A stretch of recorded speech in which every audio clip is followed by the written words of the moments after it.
আমরা নবীর উম্মত হয়েছি, আমরা কি খুশি না বেজার? কারা কারা খুশি হাত তোলেন। না রে, দুই হাত শোনা করেন।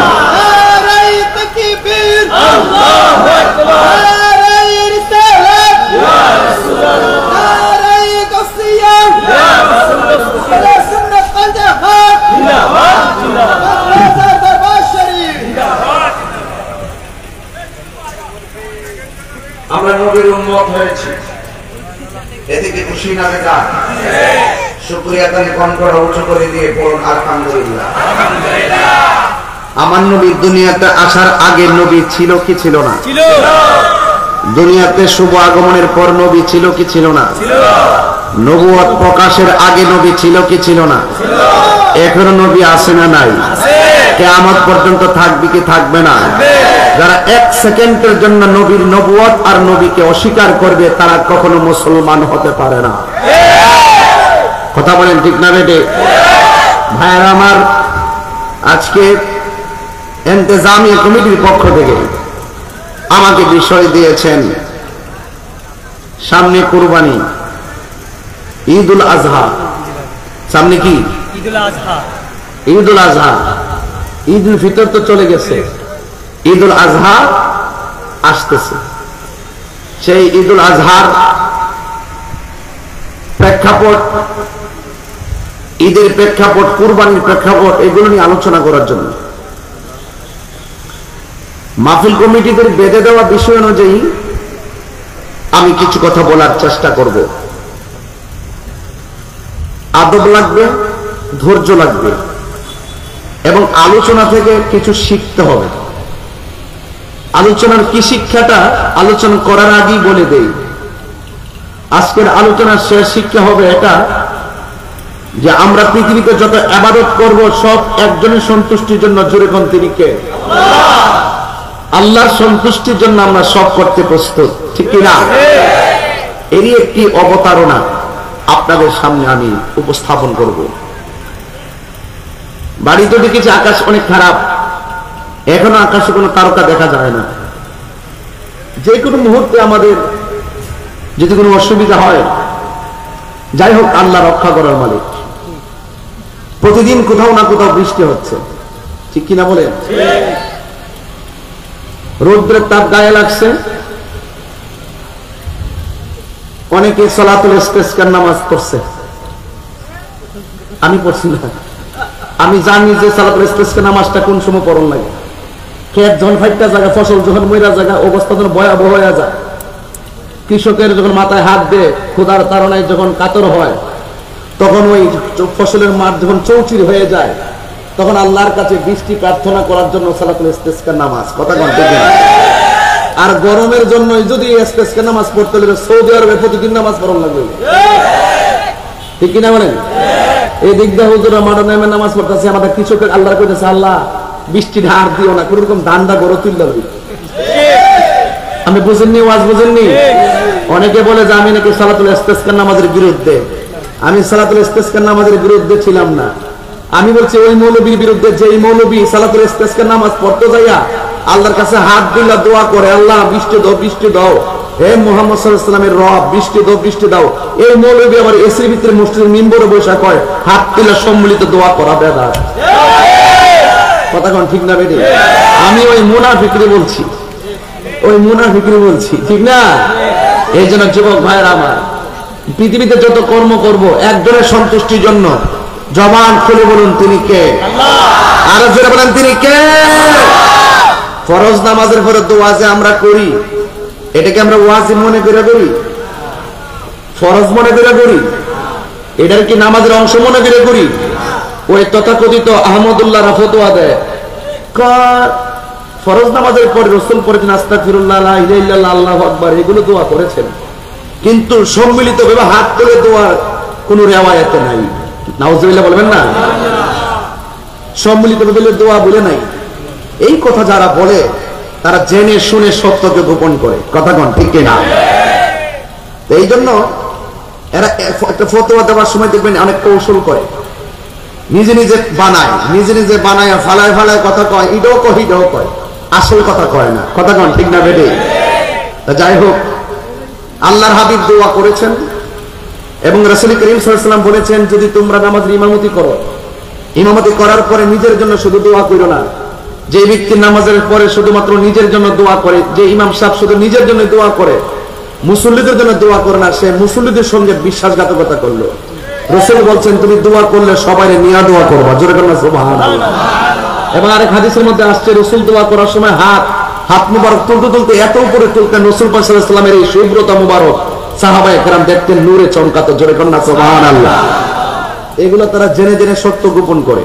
এখন আমি বলবো, হাত তুলে দোয়া করেন আর ফরজ নামাজ পড়েন আর সুন্নত নামাজ পড়েন, সালাতুল ইস্তিসকা পড়েন আর সালাতুল আওয়াবিন পড়েন আর সালাতুত তাহাজ্জুদ পড়েন, যেই নামাজই পড়েন না কেন, সব ইবাদতের পেছনে সন্তুষ্টি হবে একজনের, জবান খুলে কোন তিনি কে? আল্লাহ। এই দৃষ্টিভঙ্গি নিয়ে আমার আলোচনা শুনতে হবে। মনে বুঝতে পেরেছেন? আপনারা জানেন, এই পৃথিবীতে যদি কেউ আল্লাহর খুব কাছের হতে চায়, তাহলে মনে রাখবেন তাকে পরীক্ষা দিতে হবে। কি দিতে হবে? পরীক্ষা দিতে হবে। আল্লাহ পাক যাকে বেশি পছন্দ করেন তাকে বেশি পরীক্ষা দেয়। ওই পরীক্ষায় যারা ধৈর্য ধারণ করতে পারে, আল্লাহ রাব্বুল আলামিন তাদেরকে জান্নাতের শুভ সংবাদ দেয়, যদি কন্যা সুবহানাল্লাহ। এই জন্য সেই পরীক্ষার ভিতর থেকে একজন পয়গম্বর, যার উপাধি হলো খলিলুল্লাহ, যার উপাধি কি? খলিলুল্লাহ। আর আমার নবীর উপাধি হলো হাবিবুল্লাহ। খলিলুল্লাহ আর হাবিবুল্লাহ এক জিনিস না। হাবিবুল্লাহ হয়েছেন তিনি কোনো পরীক্ষা দিতে হন নাই। আল্লাহ রাজি খুশি আর মহব্বতে আমার নবীকে হাবিব বানিয়েছেন, সুবহানাল্লাহ। যখন আল্লাহ পাক নবীকে হাবিব বানিয়েছেন, তখন পৃথিবীর কোনো কিছুই ছিল না। নবী দুনিয়াতে আসার আগে নবী ছিলেন, রূহানী জগতে নবী ছিলেন, মা মেনার মাস থেকে দুনিয়াতে এসেছেন, তখন নবী হয়ে এসেছেন, আসমানি কিতাব পেয়েছেন, নবুয়ত প্রকাশ হয়েছে, তখনও তিনি নবী, এখনো তিনি নবী। এক সেকেন্ডের জন্য সৃষ্টির শুরু থেকে কিয়ামত পর্যন্ত আমার নবীকে এক সেকেন্ডের জন্য অস্বীকার করার কোনো সুযোগ নাই। ভাইরা আমার, আসলে একটু সামনে যাই। নবীদের মধ্যে একজন নবীকে আল্লাহ পাক 10টা পরীক্ষা করেছেন, জোরে বলেন কয়টা? 10টা পরীক্ষা করেছেন। ওই নবী, ওই পয়গম্বর 10টা পরীক্ষায় তিনি উত্তীর্ণ হয়েছেন। এরপরে আল্লাহ রাব্বুল আলামিন ওই নবীকে কি করেছেন? খলিল বলেছেন, খলিল। সেই নবী হলো ইব্রাহিম খলিলুল্লাহ। এনাকে সব পরীক্ষা করেছেন, শেষ পর্যন্ত ওনার করে সন্তানও ছিল না। তিনি আল্লাহ রাব্বুল আলামিনকে, আমি কোরআনে আয়াতটুকু কোট করে নিয়ে এসেছি, আল্লাহ রাব্বুল আলামিনের কাছে তিনি বললেন, ইব্রাহিম সাল্লাম বললেন, রব্বি হাবলি মিনাস সালিহিন, হে আল্লাহ আপনি আমাকে একটি সৎ ছেলে সন্তান দান করুন, জোরে বলেন সুবহানাল্লাহ। আর বড় করে বলুন না সুবহানাল্লাহ।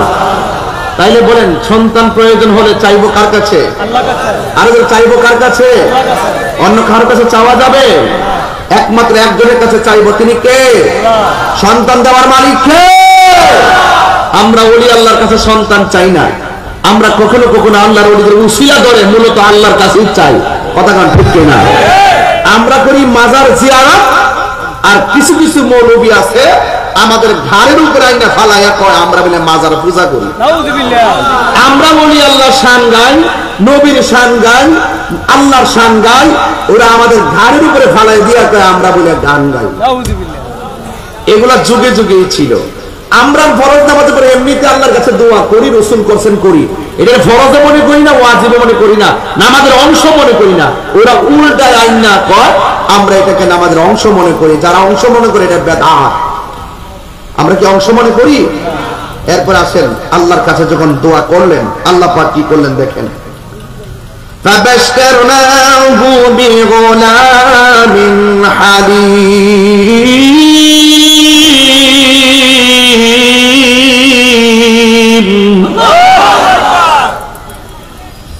আল্লাহ রাব্বুল আলামিন বলেন, ইব্রাহিম নবী যখন আমার কাছে সহনশীল সন্তান কামনা করেছেন, আমি তাকে সহনশীল পুত্র সন্তানের শুভ সংবাদ দিলাম। সুবহানাল্লাহ। সন্তান নাই, দীর্ঘদিন পরে যখন একটা সন্তান হয় তখন আনন্দ লাগে কি লাগে না? এটা কি অনেক আনন্দের, অনেক শখের না? আরে 12 বছর পর্যন্ত একজনে করে হয় না। হঠাৎ করে যখন ডাক্তার বলে আলতা করার পরে আপনার ছেলে হবে, তখন গায়ের মধ্যে কি না আনন্দটা লাগে। যদি আল্লাহ দেয় 12 বছর পরও হতাশ হওয়া যাবে লা তাকনাতু মির রাহমাতিল্লাহ, আল্লাহর রহমত থেকে নিরাশ হওয়া যাবে না। আমার যুবক ভাইরা, আমার এখানে আল্লামা শাহ মোহাম্মদ মাহবুবুল্লাহ আল কাদরি হুজুর আমার পাশে বসা আছেন। আমার কথাগুলো তিনি খুব জাররা জাররা পরিমাণ বিশ্লেষণের চোখে আমার দিকে তাকিয়ে আমাকে দোয়া দিচ্ছেন। শুধু একটা কথাই বলবো, সন্তান দেওয়ার মালিককে আল্লাহ। বাস রব্বি হাবলি মিনাস সালিহিন,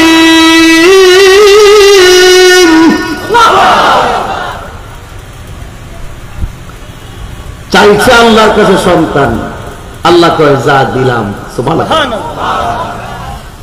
আল্লাহ রাব্বুল আলামিন বলেন যাও যাও, আমি আল্লাহ রাব্বুল আলামিন তোমাকে সহনশীল পুত্র সন্তানের শুভ সংবাদ দিলাম। আল্লাহ রাব্বুল আলামিন ইব্রাহিম আলাইহিস সালামকে হাজরা আলাইহিস সালাম, ইব্রাহিম আলাইহিস সালাম, হাজরা আলাইহিস সালামের ঘরে আল্লাহ রাব্বুল আলামিন ফুটফুটে একটা সন্তান দান করে দিয়েছেন। জোরে জোরে কি সুবহানাল্লাহ বলা যাবে না? আমি ডানে বামে যাব না, আমি ডাইরেক্ট আলোচনায় ঢুকে গেলাম। যারা একটু জ্ঞানী মানুষ খেয়াল করবেন, কথাগুলো বোঝার চেষ্টা করবেন। পরীক্ষার উপরে পরীক্ষা। আল্লাহ রাব্বুল আলামিন বলেন وَلَنَبْلُوَنَّكُمْ بِشَيْءٍ مِّنَ الْخَوْفِ وَالْجُوعِ وَنَقْصٍ مِّنَ الْأَمْوَالِ وَالْأَنفُسِ وَالثَّمَرَاتِ وَبَشِّرِ الصَّابِرِينَ। আল্লাহ রাব্বুল আলামিন কোরআনে বলেছেন, আমি আল্লাহ রাব্বুল আলামিন যাকে ভালোবাসি তাকে আমি ধন সম্পত্তি লোকসান দিয়ে পরীক্ষা করব, তাকে আমি রোগ বিমার দিয়ে পরীক্ষা করব, তাকে আমি ভয় দিয়ে পরীক্ষা করব। যদি সব পরীক্ষায় সে ধৈর্য ধারণ করে থাকতে পারে, আল্লাহ রাব্বুল আলামিন বলেন আমি আল্লাহ তাদের জন্য জান্নাতের শুভ সংবাদ দিলাম। সুবহানাল্লাহ। এই ধৈর্য আমরা চাইতে চাই না। গত কয়েকদিন আগে তো ওয়াজি উঠছি গাড়িটা তুলিয়া, ওয়াজির ভিতরে ফোন দিয়া হুজুর গাড়ি ভাঙ্গা সমান করে ফেলাইছে, সামনের গ্লাস ভাঙ্গা সব শেষ করে ফেলাইছে। আমি প্রতিশোধ নেই নাই, ধৈর্য ধারণ করেছি। আপনারা জবান খুলে গণ, সৎ পথে চললে শত বাধা আসবে, কথা কোন ঠিক কিনা? এই জন্য হকের পথ থেকে দূরে যাওয়া যাবে না, ধৈর্য হারা হওয়া যাবে না। আল্লাহ রাব্বুল আলামিন ইবাদত করার আগে, নামাজ পড়ার আগে ধৈর্যের কথা বলছেন। ইয়া আইয়ুহাল্লাযীনা আমানুস্তাঈনু বিস-সাবরি ওয়াস-সালাহ।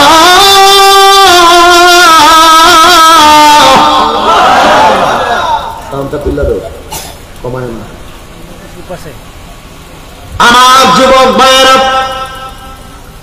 আল্লাহ রাব্বুল আলামিন বলেন হে ঈমানদারগণ, তোমরা আল্লাহর কাছে সাহায্য চাও, ইস্তাঈনু সাহায্য প্রার্থনা করো, বিস-সাবরি ধৈর্যের মাধ্যমে।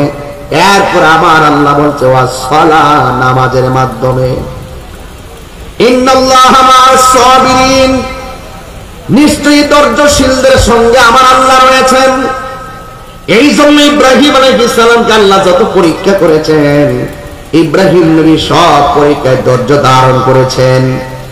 এমনিতেই সন্তান হয় না, যাই হাজারার ঘরে সন্তানটা হলো, হাজারা অনেক খুশি, কিন্তু এর মাঝে আল্লাহর পক্ষ থেকে নোটিশ এসে গেল, ইব্রাহিম তোমার সন্তান আর তোমার স্ত্রীকে নিয়ে এমন একটা জায়গায় যাইবা যে জায়গার মধ্যে গাছ নাই, পালা নাই, মানুষ নাই, কোনো কিছু নাই, জনমানবহীন শূন্য মরুভূমির বালুকাময় প্রান্তরে তোমার সন্তানকে নিয়ে চলো।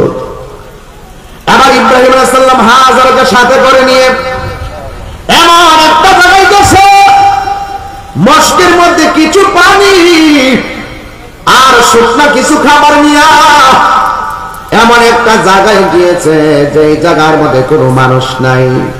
ইব্রাহিম আলাইহিস সালাম আল্লাহর কথা মোতাবেক স্ত্রী সন্তানকে নিয়ে ওই জায়গার মধ্যে চলে গেছে। যাওয়ার পরে ইব্রাহিম নবীর দিকে তাকাইয়া হযরতে হাজরা আলাইহিস সালাম তাকায়া তাকায়া মনে মনে ভাবতেছেন কি ব্যাপার, এমনিতে সন্তান হয় না, আল্লাহ রাব্বুল আলামিন সন্তান দিয়েছেন, সুবহানাল্লাহ বলবেন না? আবার সন্তানটা আদর সন্তান, আবার মরুভূমির বালু কামে টান করে সন্তান নিয়ে এসেছে, ডানে মানুষ নাই বামে মানুষ নাই, খাইমু কি? এবার ইব্রাহিম আলাইহিস সালামকে আমার আল্লাহ বলে, হ্যাঁ ইব্রাহিম, তোমার সন্তানকে নিয়ে তুমি এই জনমানবহীন মরুভূমির বালুর মধ্যে আসছো গো। আমি আল্লাহ তোমাকে অর্ডার দিলাম এই জায়গার ভিতরে তোমার সন্তান আর হাজরাকে রাইখা তুমি এখান থেকে চলে যাও। তাইলে পরীক্ষা হলো দুইটা, সন্তান ছিল না, সন্তান যাই আল্লাহ দিল, সন্তান নিয়ে মরুভূমির বালুর মধ্যে আসলো। আমার আল্লাহ বলে, ইব্রাহিম, এদেরকে তুমি এখানে রেখে চলে যাও।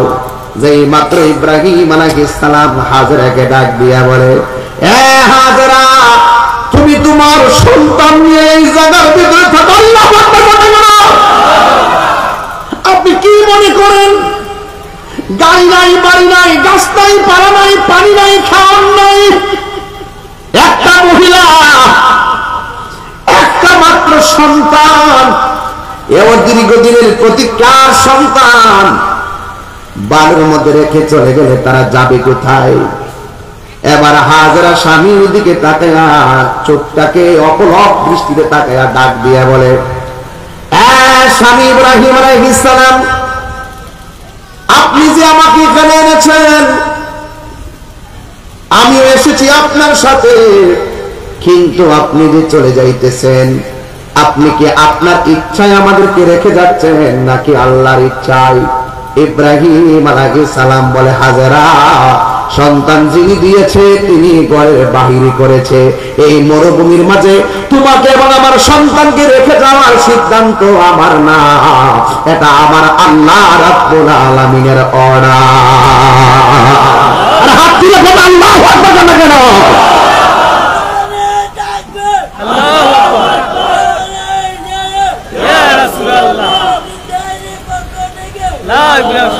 মহব্বতে বলেন আল্লাহু আকবার। এবার ইব্রাহিম আলাইহিস সালাম সন্তানকে রাখলেন, ডাক দিয়া বলে, হাজরা, এই সন্তানকে তোমাকে এখানে রাখার জন্য আমার আল্লাহ আমাকে অর্ডার করেছে। এবার হাজরার রিঅ্যাকশনটা কেমন দেখেন। আমার দেশের মা বোনরা বললো যে আমাকে রেখে যাচ্ছে, আমি থাকবো কোন? আর হাজরা উত্তর দিয়েছে, স্বামী, আল্লাহ যদি বইলা থাকে আমাদেরকে এখানে রেখে যাবেন, আমি হাজরা না করব না, আপনি চলে যান। কারণ আমার আল্লাহ যদি অর্ডার দিয়ে থাকে, নিঃসন্দেহে আমার আল্লাহ আমাকে এবং আমার সন্তানকে না খাওয়ায়া মারবে না। আর জোরে বলেন আল্লাহু আকবার। আমার যুবক ভাইরা, এখন বলবেন হুজুর ডাইরেক্ট আলোচনায় ঢুকলে কেন? ডাইরেক্ট আলোচনা ঢুকছে, আল্লাহ যতটুকু আকাশ তার সুযোগ দিয়েছে কাজে লাগাইতেছি। এরপরে হাজরা প্রয়োজনীয় পানি টানি যা আছে সব পান করা শেষ হয়ে গেছে, এমন একটা রুদ্র শুকনা খাবার গুলো শেষ হয়ে গেছে। বন্ধুরে আমার, যেই মাত্র শেষ হয়ে গেছে ওই মুহূর্তে হাজরার স্তনের দুধ শুকাইয়া গেছে, সন্তানটা মুখের ভিতরে আর দুধ পাইতেছে না, গলাটা শুকাইয়া গেছে। মদিনা মক্কায় যারা গেছে, আমি গেছি, আমি দেখে আসছি। এই যুবক হযরত হাজরা বলেন, সব পানিগুলো শেষ হয়ে গেছে। বন্ধুরা রে আমার, আপনারা বড় মানুষ, ইতিহাস জানেন, এই ছোট্ট প্রজন্ম ইতিহাস জানে না, এদেরকে জানাইতে হবে কেমনে আমরা গরু কুরবানি পাইলাম। কথা কন্যা ঠিক কিনা? এই জন্য আমার যুবক এবার হাজারা দেখতেছেন সন্তান পানির তৃষ্ণায় কাতর, মরুভূমির বালু, উপরে সূর্যের কিরণ, নিচের বালুগুলা আগুনের মতো গরম, গরম বালুর মধ্যে সন্তান পানির জন্য কান্নাকাটি করতেছে, গলাটা শুকিয়ে গেছে। হযরতে হাজেরা কয় আমার মস্কের মধ্যে পানি নাই, ডানে মানুষ নাই, বামে মানুষ নাই। আমি দেখলাম আমার সামনে একটা পাহাড় দেখা যায়, ওই পাহাড়ের ভিতর থেকে ঝর্ণার পানি যেন পড়তেছে। জোরে জোরে কি সুবহানাল্লাহ বলা যাবে না? ওই পাহাড়ের নাম হলো সাফা। পাহাড়ের নাম কি? ওই সাফা পাহাড়ে যাইয়া দেখে আসলে ঝর্ণার পানি পড়ে না, ওই পাহাড়ের মধ্যে বালু কণাগুলো ঝর্ণার মতো চিকচিক করে। আল্লাহু আকবার বলে না? এখন দেখবেন মারোয়া পাহাড়ে চিকচিক করে মনে হয় পানির চিহ্নের মতো। এবার হাজেরা দৌড়াইয়া সন্তানটারে বালুর মধ্যে ফলাইয়া দৌড়াইয়া সাফা পাহাড়ে গেছে, যায়া দেখে কোনো পানি নাই। এবার একটু দূরে তাকায় দেখে মারোয়া পাহাড়টা দেখা যায়, মারোয়া পাহাড়ে দৌড় দিয়া দেখে বালুগুলা চিকচিক চিকচিক করে আসলে ঝর্ণার পানি না। আল্লাহ রাব্বুল আলামিন কোরআনে বলেছেন ইন্নাস সাফা ওয়াল মারওয়াতা মিন শাআইরিল্লাহ।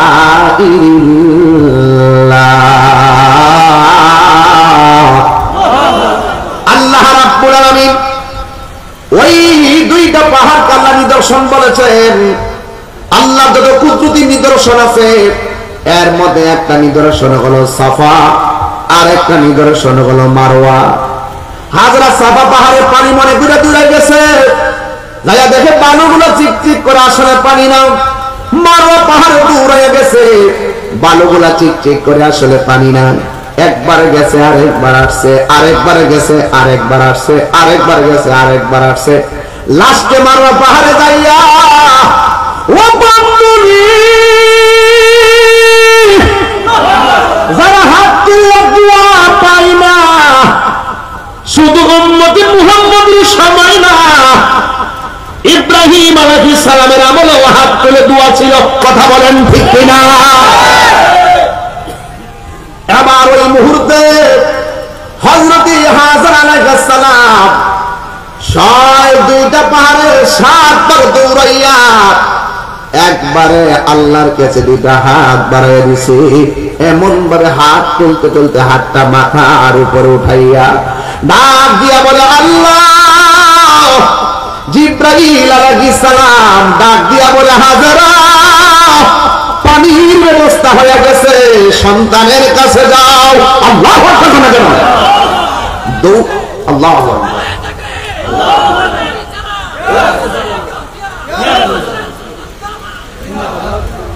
আল্লাহু আকবার বলেন। এই জন্য সূরা সাফফাত 102 নম্বর আয়াত পড়তে, সূরা সাফফাত 102 নম্বর আয়াত। আমার যুবক ভাইরা, আমার মুরব্বি বাবারা, ওয়াজটা কিন্তু খুব চমৎকার। আমার এই প্রজন্ম পোলাপানদের জন্য এটা খুব দরকার। এরা এই ইতিহাসের সঙ্গে এখন পরিচিত না, এদেরকে ইতিহাস জানাইতে হবে, এদেরকে বুঝাইতে হবে আল্লাহর কাছে কুরবানির ফসল গোশত পৌঁছে না। এদেরকে বুঝাইতে হবে আল্লাহর কাছে কুরবানির ফসল রক্ত পৌঁছে না, আল্লাহর কাছে পৌঁছে আল্লাহর প্রতি বান্দার তাকওয়া। কথা বলেন ঠিক কিনা? এদেরকে বুঝাইতে হবে। এটা হলো ইব্রাহিম খলিলুল্লাহ, যার কাছ থেকে আমরা মুসলমানিত্ব পেয়েছি। কথা বলেন ঠিক না? মিল্লাত আবিকুম ইব্রাহিম, শেয়ার করে দিন। ইব্রাহিম আলাইহিস সালাম হলো জাতির পিতা। কথা বলেন ঠিক কিনা? মুসলমান জাতি বন্ধুদেরকে দেখা সুযোগ করে দিন। এই জন্য আল্লাহ রাব্বুল আলামিন ওই পরীক্ষা দিয়েছে। হযরত হাজেরা আলাইহিস সালাম হাত তুললা, হাতটা নামাইয়া সাফা পারে পানি পাই নাই, মারোয়া পারে পানি পাই নাই। এবার ওই মুহূর্তে দৌড়াইয়া সন্তানটারে বালুর মধ্যে ফালাইয়া গেছে গো। যেই মাত্র বালুর মধ্যে ফালাইয়া গেল, ওই মুহূর্তে বালুর মধ্যে ফালাইয়া যাওয়ার পরে রে বাবা, যেই মাত্র বালুর মধ্যে ফালাইয়া গেছে, ও যুবকের দল, আপনাদের কাছে আমার কথা, অনেক লম্বা বিষয় কে দিছে এটা, যে বিষয় দিয়েছিল অনেক লম্বা বিষয়, এটা খেললে খেলে কেমন না না, এটা আকাশ, এটা কেমন, আকাশটা কেমন, ভালো আছেন, ভালো আছেন, ভালো আছেন, হ্যাঁ আমার তো ডর করতেছে, আমি দেখি না আকাশটা সাত দেওয়াইছে, দেখতেছি না, যাক বৃষ্টি দেওয়া মালিক কেরা, আর যদি বাবা বৃষ্টি আইয়ে ফুরে এই স্কুলের মা দেখার আছে কি শুরু করে দিব, কথা কান ঠিক না দেখে চলবো কি চলবো না কোন খবর আছে ইনশাল্লাহ। জিকির হবে একজনের জবান খুললা কোন, তিনি কে? বাস একমাত্র জিকির করব, নামাজ পড়ব, রোজা করব, হজ করব, যাকাত দিব, ইবাদত করব, মহব্বত রাখবো, একজনের সুপারি, একজনের সন্তুষ্টির জন্য জবান খুলে বলুন তিনি কে? আরো বড় করে বলি তিনি কে? লা ইলাহা লা ইলাহা হাসবি রাব্বি হাসবি রাব্বি জাল্লাল্লাহ আমা ফিল কলবি গায়রুল্লাহ নূর মুহাম্মদ লা ইলাহা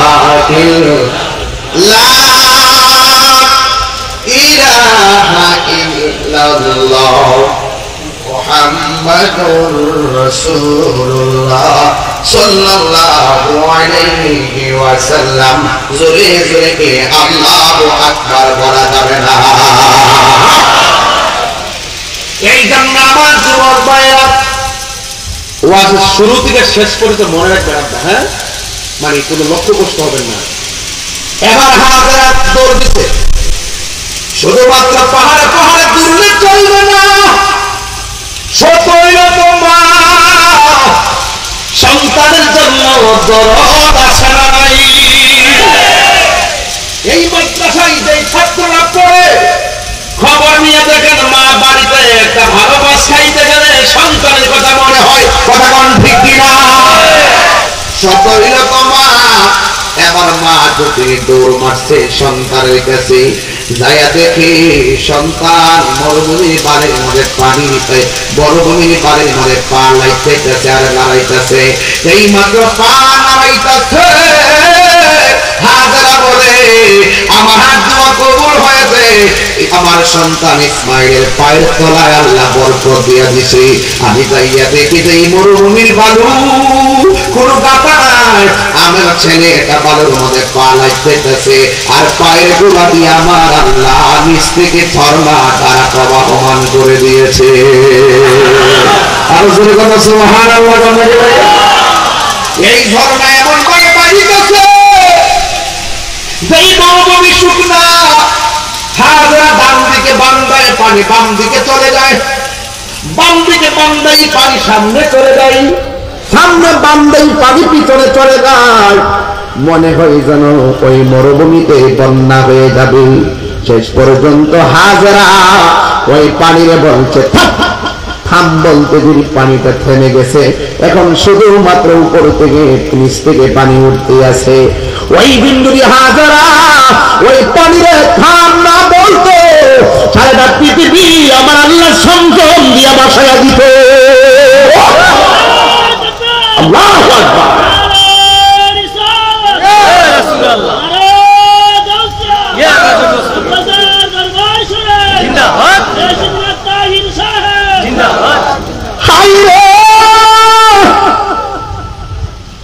ও যুবক, তুমি জাননি জাননি জাননি রে 12 বছরের পুলা, শুনো, পৃথিবীর সব পানি দাঁড়ায় পান করা হারাম।